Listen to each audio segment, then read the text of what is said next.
Chers auditeurs, auditrices de Radio Maria Rwanda, la voix qui vous accompagne partout où vous êtes, bonjour et paix de Jésus. Nous sommes dans une émission spéciale grâce à nos invités ici au studio, les amis de Radio Maria Rwanda qui nous viennent de Suisse. Ils sont avec le père Damien Niyoniremera, un prêtre diocésain de Gikongoro à mission pastorale en Suisse. Au cours de cette émission, nous allons partager les expériences de vocation chrétienne.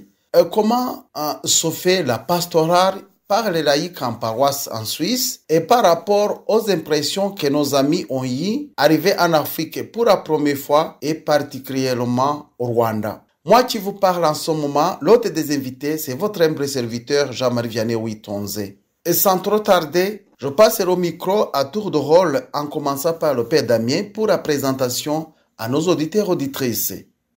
Bonjour, je m'appelle Damien Niyoniremera, je suis prêtre du diocèse de Gikongoro. Pour moi, je suis en Suisse comme curé, ça fait bientôt 6 ans, comme prêtre fidèle d'Onum. Un contrat qui a été signé entre mon diocèse de Gikongoro avec le diocèse de Sion. Et c'est une grande joie de revenir chez moi, à la maison. Je suis resté, j'ai été 2 fois enseignant de philosophie ici à Kabgayi. D'abord comme père spirituel et économe, et puis comme préfet des études, vice-lecteur et professeur de philosophie. Alors, c'était une joie de revenir à la maison avec mes amis, nos paroissiens du Val-d'Aubagne. Merci, cher abbé Damien. Vous êtes le bienvenu chez vous. Voilà, je m'appelle Pierre Michaud. Je suis guide de haute montagne. Je découvre l'Afrique noire pour la première fois. Je suis très content, très sensibilisé par le père Damien au niveau de son vécu. De par mon père qui a été mon fondateur du centre missionnaire de Bagne, je me sens très concerné par cet aspect-là des choses et je me réjouis vraiment de découvrir de l'intérieur ce pays. Merci beaucoup. Je m'appelle Willy Flech, je suis responsable du conseil de gestion de la paroisse de Verbier, qui est quand même une chose particulière. Je suis à ce poste simplement dans le fait de donner un coup de main à notre paroisse et de pouvoir servir notre paroisse. Merci. Bonjour tout le monde, je m'appelle Alain Marais, je suis enseignant directeur d'école retraité, ce qui a permis aux responsables de la commission pastorale de m'engager, requérir ma disponibilité pour participer au conseil pastoral de la commune de la paroisse de Bagne. Merci. Bonjour, moi je m'appelle Virginie Felet, je suis la fille de Willy. J'accompagne mon père dans cette aventure et le père Damien a été très généreux de m'inviter. Je suis bagnarde aussi mais j'habite dans une autre commune et je suis vraiment très très heureuse de pouvoir voir le Rwanda pour la première fois et le travail de Damien et d'où il vient et tout ce qu'il fait pour la paroisse de Bagne aussi. Merci beaucoup. Vous êtes tous les bienvenus au Rwanda et spécialement au sein de la famille Radio Maria ici au Rwanda, dans les studios qui se trouvent dans le diocèse de Kabgayi, dans le centre du pays. Virginie, j'imagine, c'est votre premier voyage en Afrique noire. Quelles sont vos premières impressions sur le Rwanda? J'ai un attachement particulier à ce continent et c'est une magnifique occasion pour moi de voir la réalité, l'authenticité des gens. La rencontre hier avec les séminaristes, le voyage de Kigali à Kabgayi, ça a été une excellente découverte pour moi. Je me sens comme à la maison, si je suis toute blanche, c'est pas grave. Et je suis très touchée par ce que je ressens ici, beaucoup de positif. La Suisse a une renommée chrétienne et elle est majoritairement catholique. Père Damien, pourriez-vous nous parler de sa chrétienté? Je suis très honoré, c'est une grande joie de me retrouver dans le Val-d'Aubagne. C'est comme si ça fait bientôt 6 ans que je suis là. C'est comme si j'ai retrouvé la terre de mes ancêtres dans la foi, Belle-Vallée, avec une élan missionnaire extraordinaire. Dans mes recherches que j'ai fait à travers des archives du centre missionnaire, la bibliothèque paroissiale, rencontrer les gens, les familles, j'ai découvert qu'il y a eu entre les années 30 les années 89, une trentaine de missionnaires, prêtres, religieux, religieuses, laïcs qui sont partis partout dans le monde, spécialement en Afrique. Et il y a 4 qui sont venus au Rwanda. Les 2 qui ont fondé le grand séminaire de Nyakibanda, où tous les prêtres rwandais passent par Nyakibanda. Et c'est une grande joie de me retrouver là-bas. Le premier archevêque du Rwanda, qui est du village de la paroisse d'Aubagne, que je sois sur sa terre, pour moi, c'est un grand honneur. Et je remercie le Seigneur. Et je me dis aussi, c'est une grande joie pour le Rwanda de pouvoir répondre à notre niveau, humblement à ces pères missionnaires. Ils sont venus chez nous. Aujourd'hui, nous, on peut aller chez eux. C'est pour montrer que l'église du Seigneur est ouverte et que ce qu'on sème, on peut finir c'est ça qu'on récolte. Merci. Merci, cher Père Damier. Monsieur Ale, comment se présente-t-il l'engagement des laïcs en service ecclésial chez vous? Alors chez nous, en Suisse, on constate effectivement depuis un certain nombre d'années la diminution des effectifs des prêtres, d'où l'indispensable participation aujourd'hui des laïcs à la vie paroissiale. Alors il y a deux engagements possibles différents. Il y a le laïc permanent. Lui, il a l'obligation de passer par une formation d'assistant pastoral et il sera engagé dans la paroisse et il est rémunéré pour son activité. Il va soulager le clergé, les prêtres dans son ministère, par exemple par la préparation au sacrement, préparation à la première communion, préparation à la confirmation, et j'en passe. Notamment aussi, c'est souvent ou exclusivement l'agent pastoral, donc le laïc engagé, qui va intervenir dans les écoles pour enseigner ce qu'on appelle aujourd'hui l'éthique et la culture religieuse. Et puis il y a une deuxième catégorie, ça n'a pas un niveau péjoratif ou de moins grande importance, il y a les laïcs bénévoles, dont je fais partie. Leur rôle, c'est d'être au service de la paroisse, d'aider le clergé dans son ministère, dans sa pastorale. Il y a plusieurs groupes de travail ou commissions qui fonctionnent. Par exemple, au niveau d'une commission qu'on appelle liturgique, durant l'Avent 2023, nous avons préparé des messages à l'intention des paroissiens. De même pour le Carême 2024, avec un projet pour chaque jour du Carême, d'une action particulière à l'intention des paroissiens. Et puis nous intervenons dans d'autres situations. Par exemple, il y a eu une ordination en 2022 chez nous. C'est la commission qui a organisé les aspects logistiques, les aspects de repas et de l'accueil des gens suite à cette ordination. Voilà un petit peu le fonctionnement des laïcs chez nous. Monsieur Willy, parlez-nous de la gestion des biens matériels de la paroisse. On a vraiment une équipe super motivée. On a géré une bonne douzaine d'édifices dans 2 églises principales, l'église de la station et l'église du village, avec des chapelles qui sont un petit peu partout dans notre territoire. Saint-Christophe qui a une très belle vue sur notre vallée de Vagne et d'autres comme le village de Médière. Ça se fait parce que on a une bonne conduite. On doit présenter un budget vraiment précis pour l'année suivante et ensuite on a aussi les comptes dans le courant du mois de mai de chaque année qui doivent être présentés à l'évêché. Alors c'est du sérieux, c'est pas du n'importe quoi. Mais on le fait pour le bien de notre paroisse, pour le bien de la communauté aussi, parce que Verbier est quand même quelque chose de spécial. Parce que, grosso modo, il y a peut-être 4500 habitants maintenant à l'année, mais on peut avoir 45 000 habitants dans les périodes fortes, comme l'hiver, ou peut-être 25-30 000 l'été. Et ces gens qui arrivent de tous les pays, surtout européens, dont des Italiens, des Belges, des Français, qui sont fervents, je dirais paroissiens à temps partiel et qui sont vraiment importants aussi pour nous parce que il y a une ferveur comme on a vu hier au soir, cette messe là des séminaristes. Et ils sont au premier banc, ils sont actifs dans la façon d'imaginer notre station. Une façon chrétienne de voir les choses et on est très très touché de voir tout ça et le conseil de gestion doit faire en sorte que ces bâtiments soient à la hauteur de leur prestation, je dirais ferveur. À partir de là, c'est à nous aussi d'aider nos paroisses, hein, parce on est 3 paroisses, Volège, Bagne et Verbier, pour les différentes manifestations que Alain vient de nous décrire avec cette ordination. Et on se fait toujours un plaisir d'être là, et comme je l'ai dit initialement, c'est d'être partie prenante et d'aider d'une certaine manière notre paroisse de cette manière-là. En Europe, l'on dit que les églises sont vides et les maisons religieuses se ferment. Et si c'est le cas chez vous en Suisse, Monsieur Pierre, quelles sont les raisons les plus éminentes?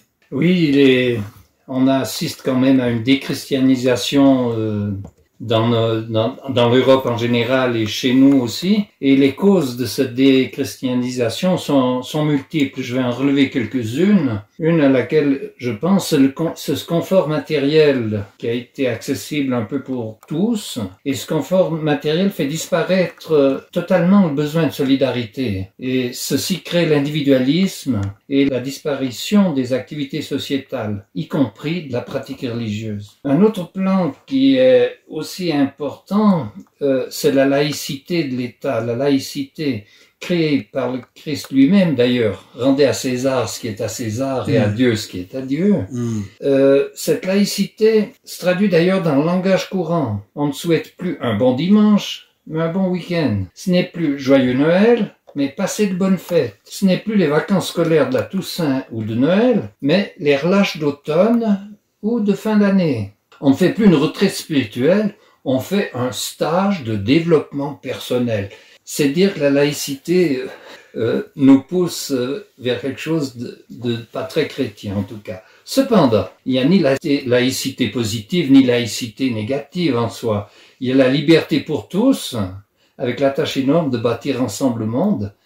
Aujourd'hui, ça doit être simple d'être laïque et religieux à la fois, puisque l'Église laisse aux athées la liberté de ne pas croire et l'État reconnaît aux croyants la liberté de croire. Une autre raison qui apparaît assez évidente aussi sont les migrations. La migration a fortement diversifié le paysage religieux. En Suisse, 28% de la population résidente n'est pas de nationalité suisse, ainsi que les migrations saisonnières qu'a relevé Willy liées au tourisme. Et ceci enlève l'aspect sociétal global de nos villages et de nos villes. Un autre plan qui intervient aussi, c'est la conception actuelle du travail. Très souvent maintenant, les 2 parents travaillent à l'extérieur du cadre familial. Et ça a des incidences énormes sur la cellule familiale, sur la séparation des générations et donc sur la transmission des valeurs. Je vais être un petit peu pointu en disant le parquage des anciens dans des homes ou établissements médico-sociaux dès que leur autonomie est moindre pose vraiment problème à la transmission des valeurs. Oui, l'Europe a besoin d'une nouvelle évangélisation et de nouveaux évangélisateurs. Les chrétiens européens ont vécu sur leur acquis et se sont endormis. Ils sont lentement mais sûrement dérivés vers le confort, l'indifférence, l'individualisme. Maintenant, l'Europe crie famine sur le plan spirituel. Et nous devons remercier vivement Monseigneur Célestin qui a non seulement entendu cet appel, mais il y a répondu concrètement pour nous, par l'intermédiaire du Père Damien. Un grand merci pour cette solidarité Rwanda-Suisse.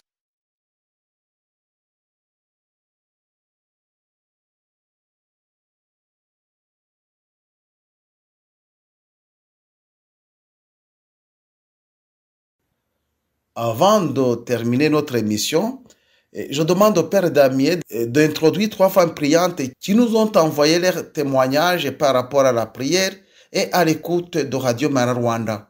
Pour montrer qu'on peut former une chaîne de prière avec le monde entier, tout en restant sur place où on est, dans sa communauté, mais en communion avec l'Église universelle. Les paroisses du Val-d'Aubagne en Suisse ont souhaité aussi partager leur expérience par la voix de 3 paroissiennes que nous allons suivre tout à l'heure pour nous parler justement de l'expérience de foi, de comment nous vivons la foi dans notre secteur paroissial. C'est aussi une façon de vivre l'expérience de la Radio Maria que certains de nos paroissiens suivent, que ce soit Radio Maria Rwanda ou Radio Maria Suisse romande ou Radio Mater en Italie. Tout ça, ça nous montre que notre Église est universelle et nous partageons justement cette expérience de foi avec les autres à travers des moyens de communication modernes d'aujourd'hui. Voilà, nous allons donc écouter 3 paroissiennes qui font partie du groupe du Rosaire. Il s'agit de Françoise, Catherine et Marie-Thérèse. Bonjour à vous tous, bonjour à vous du Rwanda et tous ceux qui m'écouteront en ce moment pour un partage de la prière, de la vie spirituelle qu'on peut avoir chacun de nous. Tout d'abord, j'aimerais remercier mes parents qui, dès mon enfance, chaque soir, ont prié le chapelet. Bien sûr, ça n'existait pas la télévision, il n'y avait pas tellement d'autres distractions, disons, mais c'est quand même un bien. Je les remercie. Je suis native de la paroisse dans la commune de Bagne, mais la paroisse de Bagne. Et j'ai marié un Italien. Quand il a eu la pré-retraite, je suis partie en Italie et j'ai vécu durant 18 ans. Je suis de retour depuis 3 ans. Et là-bas, j'ai découvert tout de suite, la première année, en 2001, Radio Mater. Ça m'a beaucoup aidé parce que justement, pour les prières de la journée et le chapelet, la messe, chaque jour, le nom des saints du jour, avec l'explication, tout ça nous aide dans la spiritualité, disons dans la vie de foi, de partager en plus avec le monde entier. Par la suite, il y avait aussi prière du chapelet de la miséricorde à 3h de l'après-midi. Et quand je suis revenue ici à Bagne, il y a 3 ans, j'ai eu la joie de connaître qu'ici, ça existait, les prières du chapelet et de l'adoration, de pouvoir participer à la messe, comme je pouvais participer où j'étais en Italie chaque jour, excepté le lundi. Je vous remercie tous, je vous salue, j'espère qu'on pourra faire un partage universel un jour et je vous embrasse amicalement. Alors, je suis Françoise Dumoulin, je suis mère de famille et j'ai commencé à prier petit à petit et un beau jour, j'ai eu envie de faire partie du groupe de prière de la paroisse et nous sommes allés, ma sœur et moi, tous les lundis soirs, à partir de 20h, c'était la prière, le cadre des prières charismatiques. Et dans ce groupe de prière, nous avons peaufiné nos connaissances, nous avons de plus en plus aimé prier et ça a continué.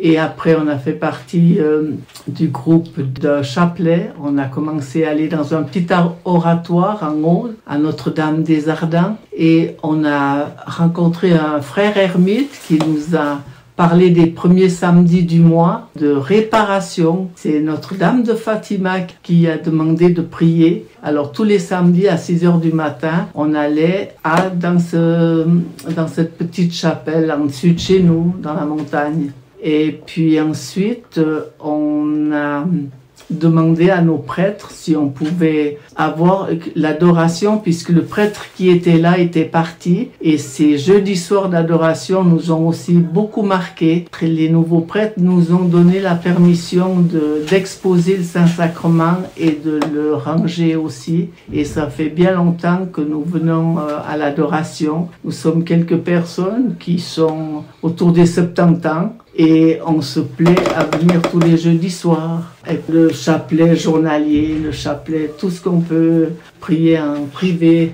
Ah oui, puis dans le cadre de la paroisse, on a demandé de pouvoir utiliser le chœur et nous venons prier tous les mercredis après-midi le rosaire de 2h à 4h. À la maison aussi, on écoute Radio Maria, on aime les prières, on aime entendre parler de Jésus. Et c'est notre joie parfaite, c'est ça. C'est de rester tout près de Jésus. Et puis on essaye. Des fois on est très loin, puis des fois on revient tout près. Voilà. Et ben moi je m'appelle Catherine, je suis fan de Radio Maria. Depuis le matin jusqu'au soir, c'est mon bonheur, c'est mon plaisir. Et le mardi soir, je prie avec Radio Maria Rwanda et on fait le chapelet des douleurs de la Serrée Sainte Vierge Marie. Voilà, alors on est en union de prière avec vous, avec le monde entier. Dans notre paroisse, les 3 paroisses qui forment un secteur du paroisse d'Aubagne, Vorège et Verbier, à part la pastorale ordinaire de tous les jours, les sacrements, les messes, il y a aussi des groupes de prière qui soutiennent en fait les paroisses. Et ces groupes de prière, je vais les énumérer comme ça. Il y a la fraternité franciscaine, la fraternité des malades, le groupe Foi et Lumière, le mouvement chrétien des retraités, MCR, dit aussi Vie Montante. Il y a les groupes de lecture de la Bible presque dans tous les villages. Il y a le groupe des adorateurs ou les groupes d'adoration et le groupe du rosaire. Il y en a aussi d'autres groupes qui prient, surtout les chaînes de prière qui a été mise en place depuis le temps du Covid, où les gens prient chez eux, mais en sachant que nous sommes en communion, nous sommes unis par les chaînes de prière.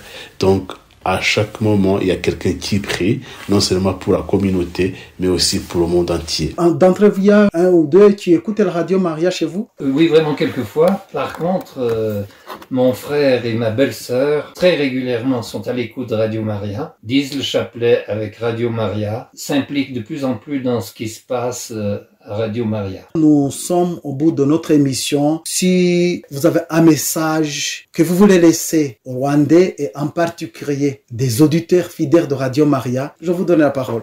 Moi, je voulais remercier le Rwanda. Effectivement, il y a peut-être 80 ans, des missionnaires de notre vallée en Suisse sont venus ici. Et aujourd'hui, 80 ans plus tard, le Père Damien vient en mission du Rwanda chez nous.